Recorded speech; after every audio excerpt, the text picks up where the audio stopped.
હાલો મિત્રો, જય શ્રી કૃષ્ણ. સ્વાગત છે તમારું અમારી ગુજરાતી ફૂડ રેસિપીસ ચેનલમાં. તો આજે આપણે બનાવશું ગુવાર બટેટાનું શાક. એના માટે 100 ગ્રામ ગુવાર લીધો છે. મેં આ રીતના ટુકડા કરી લીધા છે. અને આપણે એક બટેટું છે જે હમણાં આપણે સુધારશું. અને આપણા રેગ્યુલર મસાલા છે, 5-6 કળી લસણની લીધી છે, એને મેં આ રીતે ઝીણું ક્રશ કરી લીધું છે. સોલ્ટ છે, તેલ જોશે આપણે. તો આપણે બનાવવાનું સ્ટાર્ટ કરીએ.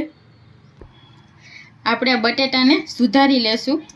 આપણે છાલ હોતું જ બટેટું લેશું. આપણું શાક એકદમ મીઠું થાય છે છાલ હોતું બટેટું નાખવાથી. તમને છાલ ન ગમતી હોય તો તમે છાલ કાઢી પણ શકો છો.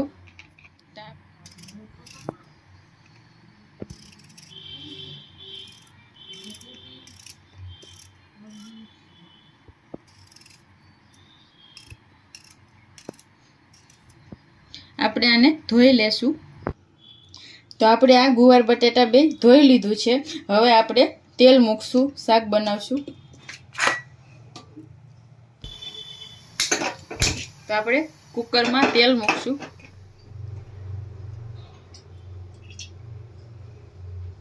આપણે 2 ચમચા જેટલું તેલ લેશું.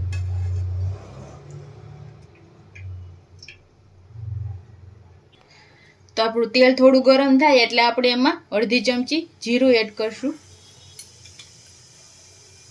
આપણે અડધી ચમચી હિંગ છે એડ કરશું. આપણે 1 ચમચી લસણની પેસ્ટ છે, ક્રશ કરેલું લસણ એ એડ કરશું.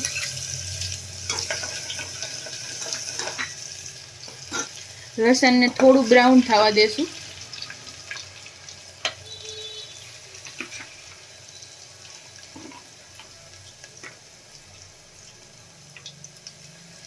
લસણ થોડું બ્રાઉન થઈ ગયું છે. હવે આપણે એમાં ગુવાર બટેટા એડ કરી દઈશું.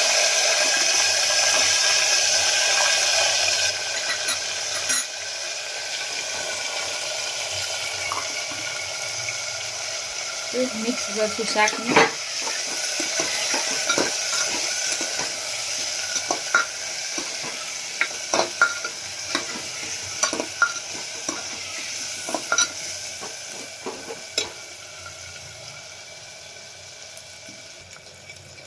આપણે એમાં અડધી ચમચી હિંગ એડ કરશું અને મીઠું એડ કરશું. સ્વાદ પ્રમાણે મીઠું લેશું. આપણે મિક્સ કરી દઈશું.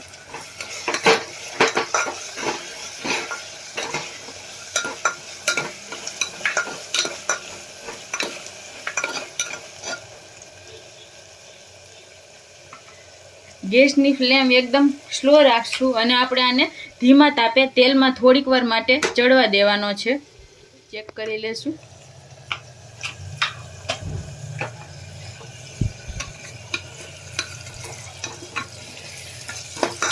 2-3 મિનિટ તેલમાં પકાવ્યું છે શાકને. તો આપણું શાક થોડુંક પાકી ગયું છે. હવે આપણે એમાં મસાલા નાખશું. એના માટે મેં 1 ચમચી કાશ્મીરી લાલ મરચું પાવડર છે એ લીધું છે. આપણે 1 ચમચી ધાણા જીરું પાવડર છે.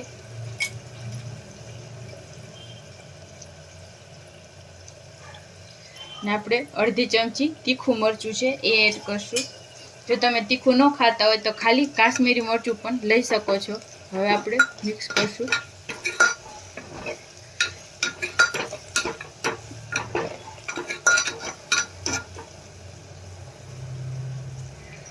બે મિનિટ આપણે મસાલાને તેલમાં પાકવા દેશું. હવે આપણે એમાં પાણી એડ કરશું. 1 કપ જેટલું પાણી એડ કરશું. મિક્સ કરી લઈએ બધું.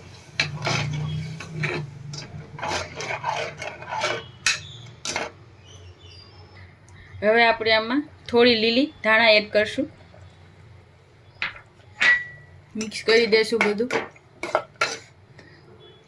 અને હવે આપણે કુકરનું ઢાંકણ બંધ કરીને આને 3 વિસલ વાગે ત્યાં સુધી આપણે આને પાકવા દેવાનું છે.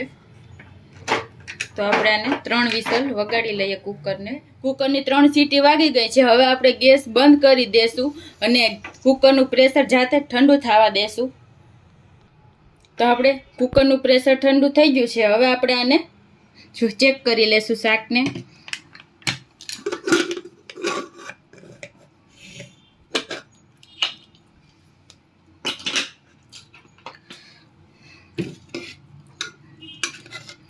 તો આપણું શાક બનીને એકદમ સરસ તૈયાર થઈ ગયું છે.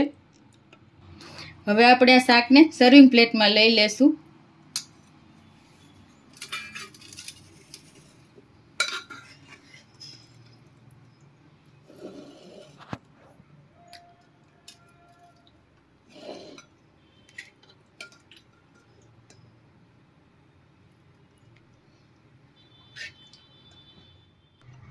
થોડી લીલી ધાણાથી ગાર્નિશ કરશું આપણે.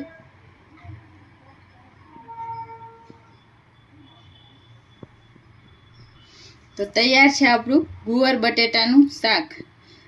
તો તમને અમારો આ વિડીયો કેવો લાગ્યો જરૂર જણાવજો. અને આવા જ અવનવા વિડીયો જોવા માટે અમારી ચેનલ છે ગુજરાતી ફૂડ રેસિપીસ, એને સબસ્ક્રાઈબ કરજો અને અમારા આ વિડીયોને લાઈક શેર કરજો. Thank you.